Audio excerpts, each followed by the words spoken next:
You know, I really like this car. Not that I'd want to drive it for too long. Squeeze yourself in there and let's see just how fast you can make it go. Which won't be too fast. But hey, I could be surprised.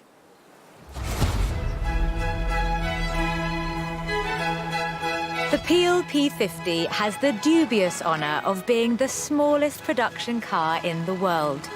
A one-door microcar coupe, featuring a 42cc air-cooled engine capable of a heinous 38 miles an hour.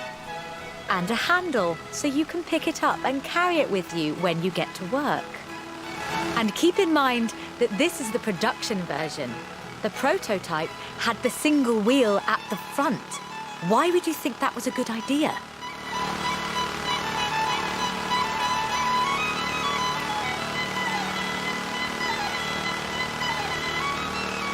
In 2010, though, production restarted at Sutton-in-Ashfield. So, if you'd like to own the modern incarnation of this, I suppose you can.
Hey there! How about a car with some actual legroom and some actual speed? This section's about what happened when McLaren decided to make a road car. You're going to enjoy this.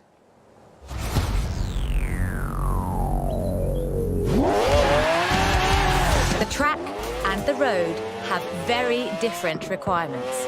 For McLaren, that was a challenge they were more than willing to embrace. In 1988, they set out to create the finest sports car the world has ever seen. By 1993, they had achieved their goal, and the honestly fantastic F1 was the result. 106 would be built across all variants, and it remains one of the very best road cars ever made. The F1 has no turbocharger. That would have compromised the driving experience, increased complexity, and resulted in turbo lag. The F1 is a naturally aspirated supercar, one of the fastest in the world, in fact. The track and the road have very different requirements. For McLaren, that was a challenge they were more than willing to embrace.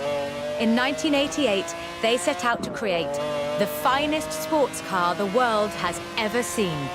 By 1993, they had achieved their goal, and the honestly fantastic F1 was the result. 106 would be built across all variants, and it remains one of the very best road cars ever made. The F1 has no turbocharger. That would have compromised the driving experience, increased complexity, and resulted in turbo lag. The F1 is a naturally aspirated supercar, one of the fastest in the world, in fact. Everything about this car is innovative, from the carbon fiber monocoque to the central driver position. McLaren threw the book away when they designed the F1, then they wrote a better one. The F1's monocoque chassis is incredibly lightweight, only 100 kilos all told, which posed a significant challenge because carbon fiber and fiberglass aren't great insulators. So, McLaren lined the entire engine compartment with gold. In 1998, the F1 prototype set the world record for fastest production car, a record that would stand for 2 decades until the Koenigsegg CCR claimed the crown. McLaren's racing heritage is so deeply ingrained in this machine that they took it to Le Mans in 1995 and faced off against purpose-built racing machines, and won.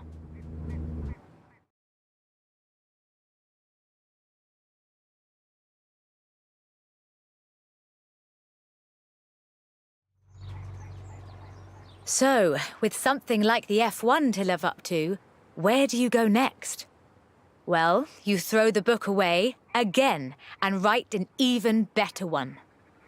The result is the McLaren P1, a hybrid electric sports car that stands head and shoulders above the F1. The P1 GTR will hit 60 miles an hour in 2.4 seconds. That's 0.7 seconds faster than the F1. That's an eternity for a supercar.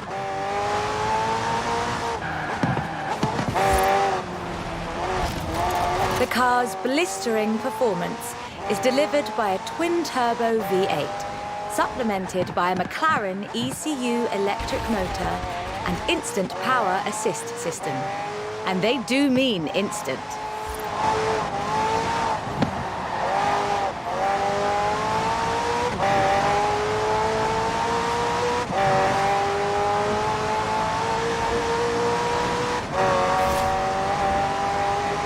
Remember those problems with turbo lag? McLaren solved that with the hybrid drive. While the turbos build pressure, the electric motor drives the wheels. No turbo lag, just torque. And because it's a hybrid, it has an all-electric range. Running on batteries alone, that's 6.2 miles. A bit more if you're going downhill.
I quite like sleeper cars.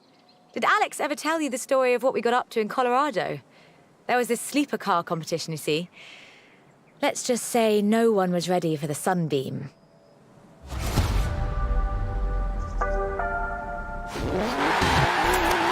Lotus never quite let go of the upgrade game. So in addition to building their own supercars, they upgraded cars from other marques too. The Lotus Carlton was one such aftermarket upgrade.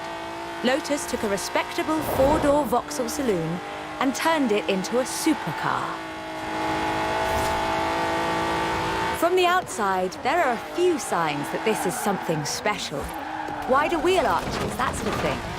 But under the bonnet, that's where the magic starts.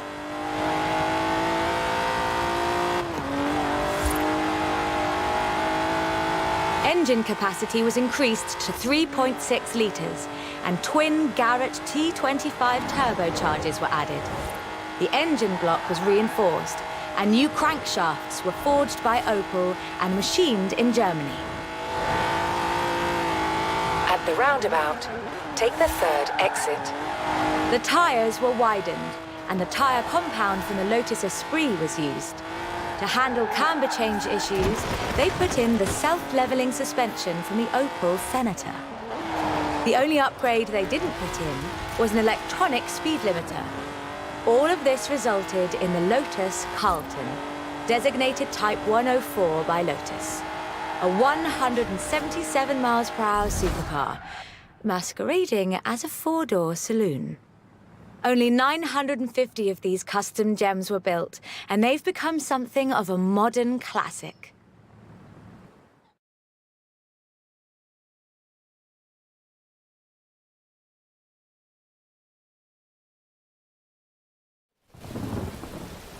The Lotus Carlton was an example of how to turn a saloon into a supercar. But that's not the only thing Lotus got up to. In 1979, Chrysler approached Lotus to create a strict rally version of their Sunbeam three-door hatchback. Lotus, as you might imagine, rather enjoyed the challenge. They took the rear-wheel drive hatchback and changed everything that matters. They stiffened the suspension, improved the anti-roll bars, and widened the transmission tunnel.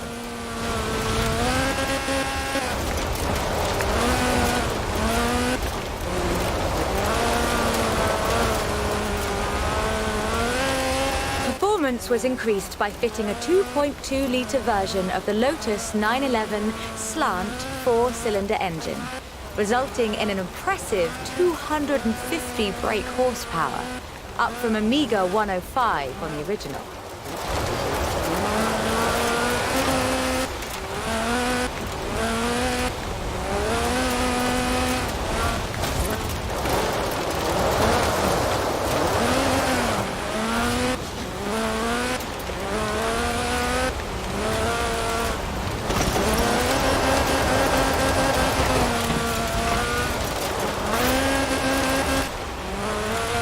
The Lotus Sunbeam was revealed to the public in 1979 in Geneva to widespread praise in the motoring media.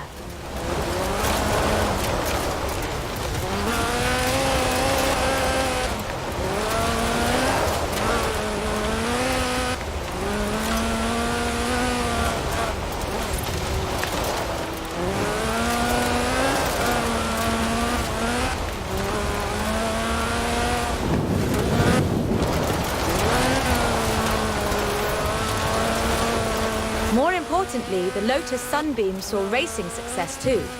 In 1980, Henri Toivonen won the 29th Lombard RAC Rally in his Sunbeam.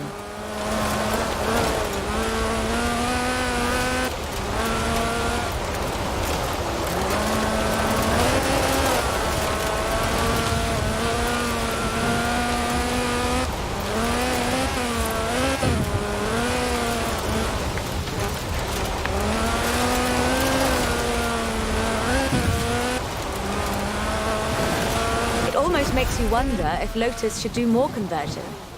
It's a silly question, actually. Lotus should do more conversions. In fact, I'll call them right now.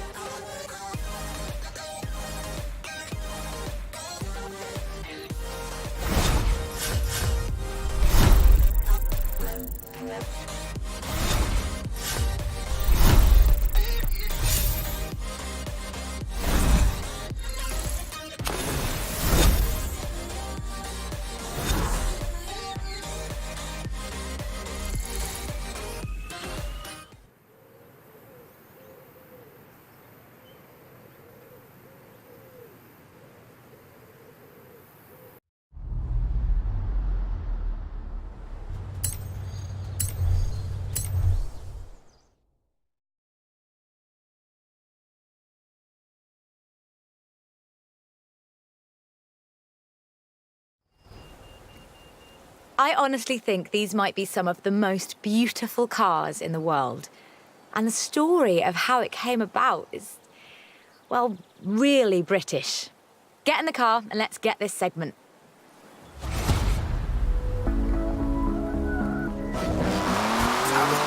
Jaguar is a bit of a favourite of mine. The company is almost 100 years old and was originally founded to build sidecars for motorcycles. But this is the car that really set the bar, I think.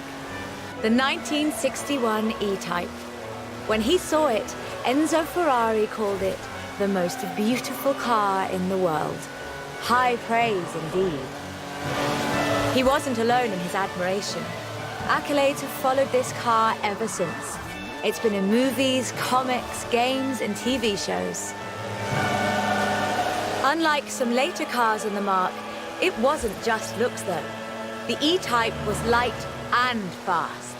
It would do 153 miles an hour and stopped on innovative four-wheel brakes that were better than anything Ferrari or Porsche or even Mercedes-Benz had.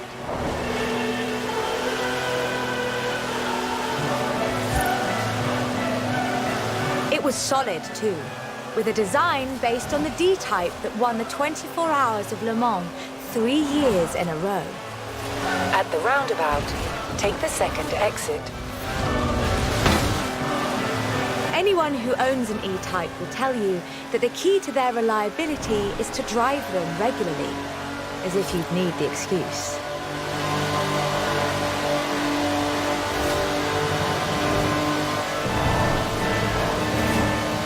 About 2,500 were built, and they're a common sight at auto shows, and surprisingly reasonably priced. All in all, an almost perfect Jaguar.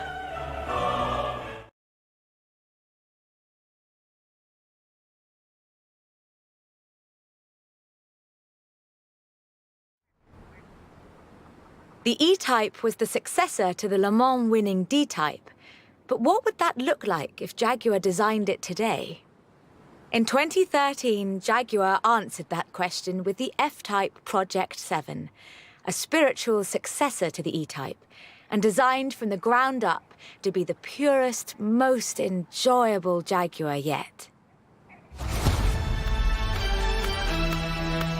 The car's heritage is proudly displayed in the gorgeous D-Type curves and the distinctive aero hunch behind the driving position. But like the E-Type, it's not just a pretty face.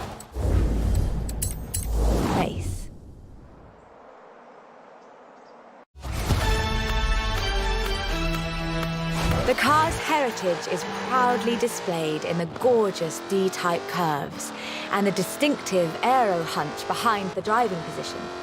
But like the E-Type, it's not just a pretty face.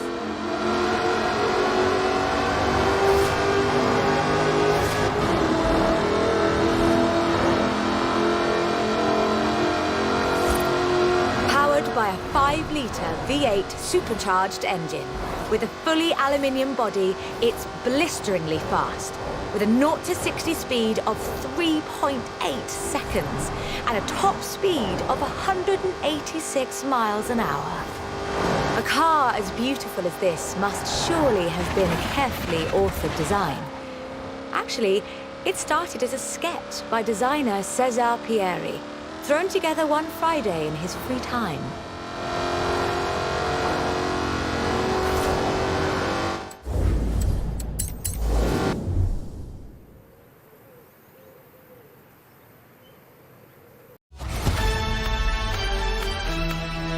The car's heritage is proudly displayed in the gorgeous D-Type curves and the distinctive aero hunch behind the driving position.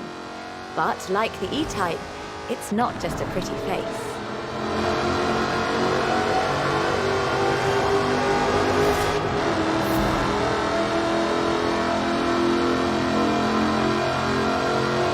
Powered by a 5-litre V8 supercharged engine, with a fully aluminium body, it's blisteringly fast, with a 0 to 60 speed of 3.8 seconds and a top speed of 186 miles an hour.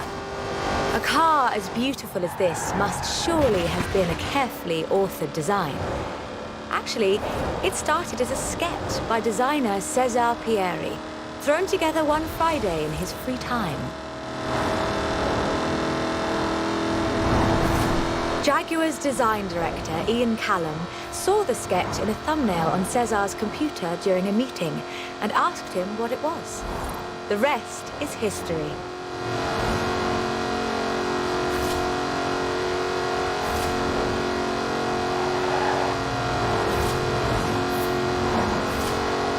250 Project 7s were built, as both a successor to the E-Type and as a celebration of Jaguar's victories at Le Mans.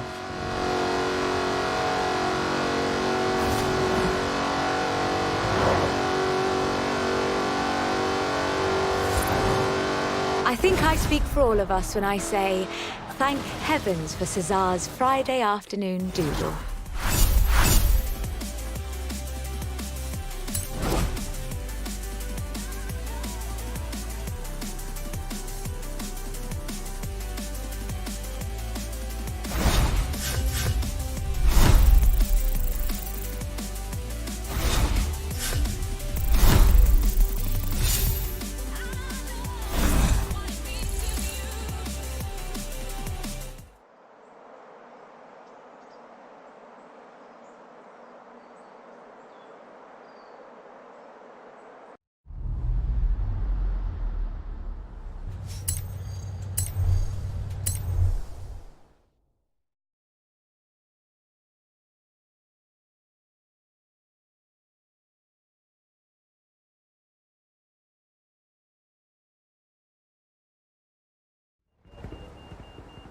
We're almost done, but we've saved the good stuff for last.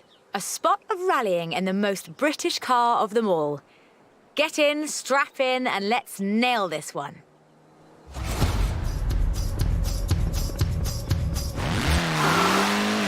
There is one car built in Great Britain that is, quite fairly, considered one of the most influential cars of the century.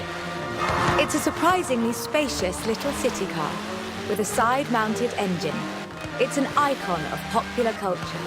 It's been built on every continent where there's a car factory. It's the Mini. The Mini Cooper S was built to be a performance machine, with deeper engines, twin carburetors, and front disc brakes. This scrappy little machine would go on to achieve more than 30 racing victories in the 1960s and 1970s. A Mini Cooper S flying number 37 placed first at the 1964 Monte Carlo Rally. Driven by Paddy Hopker and Henry Liddon, this was the last time an all-British crew would win the event. But not the last time a Mini would. At Monte Carlo in 1966, Minis took the first, second and third positions. They were all disqualified because they had dimming headlamps. Not because they were winning everything in sight. In 1999, the Car of the Century Award was presented to the most influential car of the 20th century. The Mini came second. It was beaten by the Model T Ford. That's fair, I suppose. 5.3 million Minis would be sold, making it the most popular British car.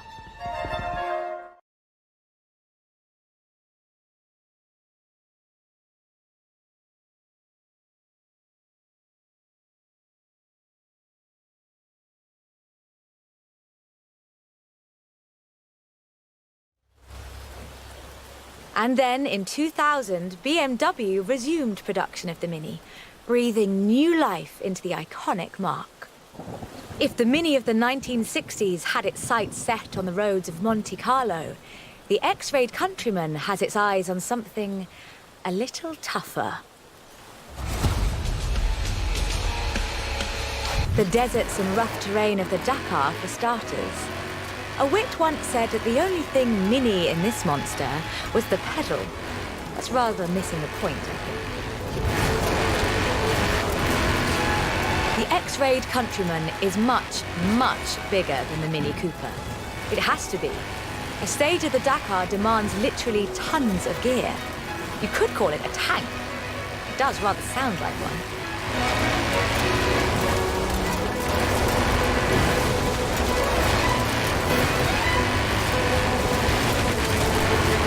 When Mini's X-Rayed division set out to build this thing, they had one goal in mind: winning the Dakar.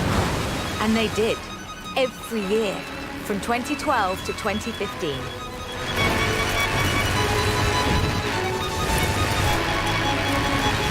In 400 meters, turn right. It's designed to be driven for 2 weeks over deserts and badlands, 5 kilometers above sea level. And it still handles like a hot hatch on a nice bit of dry airstrip.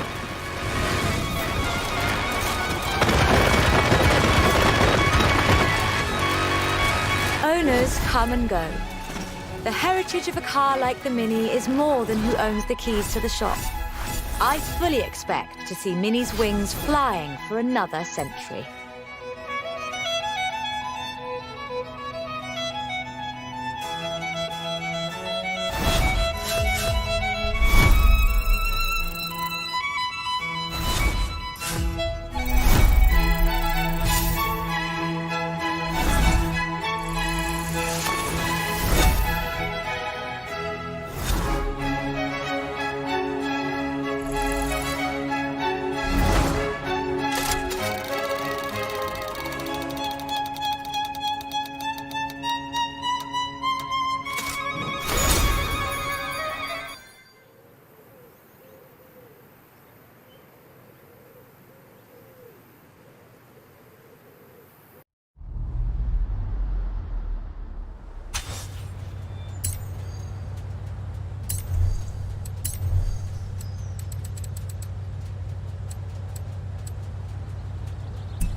This is quite the story. Bentley at Le Mans in the 1930s. Gentleman racers and heroic driving. A personal hero of mine. Take good care of the cars, though. Both of them belong to me.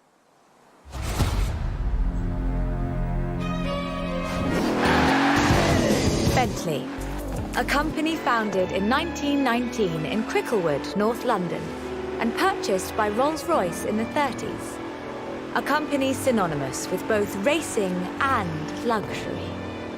Perhaps the best example I know of those two extremes of British engineering. For almost a century, every Bentley was hand-built to exacting standards. So at the beginning of the 21st century, when Bentley revealed their first mass-produced car, there were a great many questions. The car was the Continental GT, an elegant grand tourer that combined a racetrack pedigree with exquisite style and all the power you could need.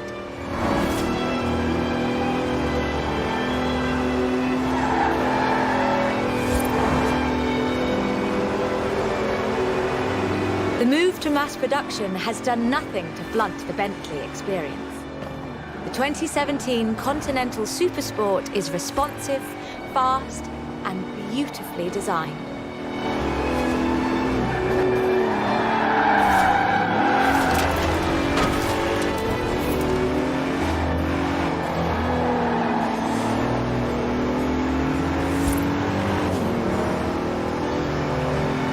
It brings together all-wheel drive, carbon fiber bonnet sides and side skirts to create the most powerful performance-focused car the company has ever built.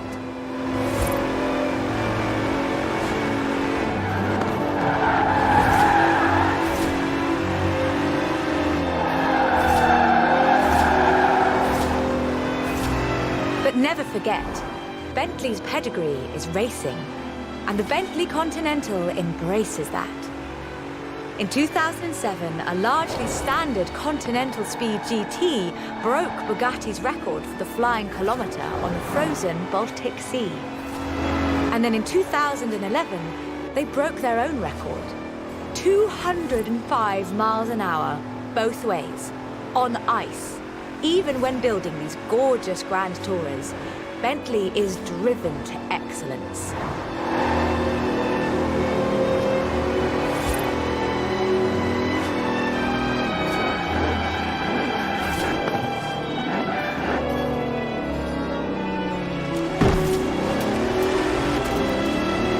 Today, Bentley means modern, peerless luxury and elegance.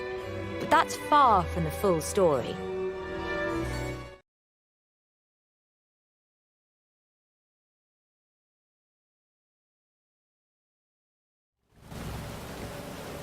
A century ago, Bentley meant something else entirely. It meant Le Mans. In 1930, eccentric race team owner Dorothy Paget financed a rather special Bentley at the Le Mans. It was a 4.5-litre supercharged masterpiece, driven by Sir Henry Bentley Boy Birkin.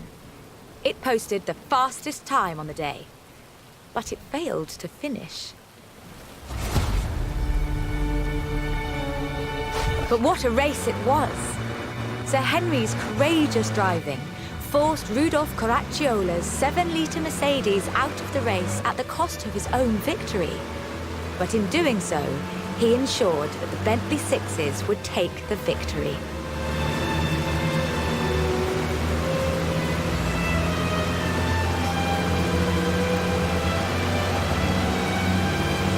Sir Henry knew he didn't have anything to prove. In 1929, the adventurer Mrs. Mary Victor Bruce had already driven the resolutely modern 4.5-litre Bentley at Montlhéry, setting distance, speed and endurance records. The Bentley's performance so annoyed Ettore Bugatti that he called it the world's fastest lorry.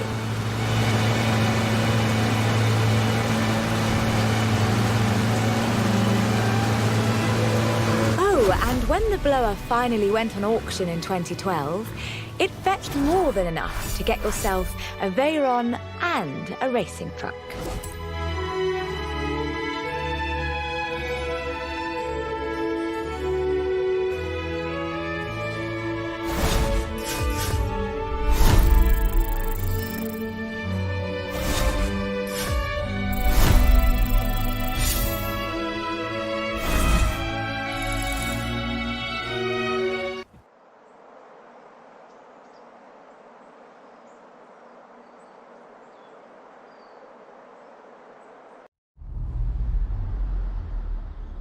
Like I told them, can't make a film about car culture around here without you in it, can they? I'll let you know if they need you back.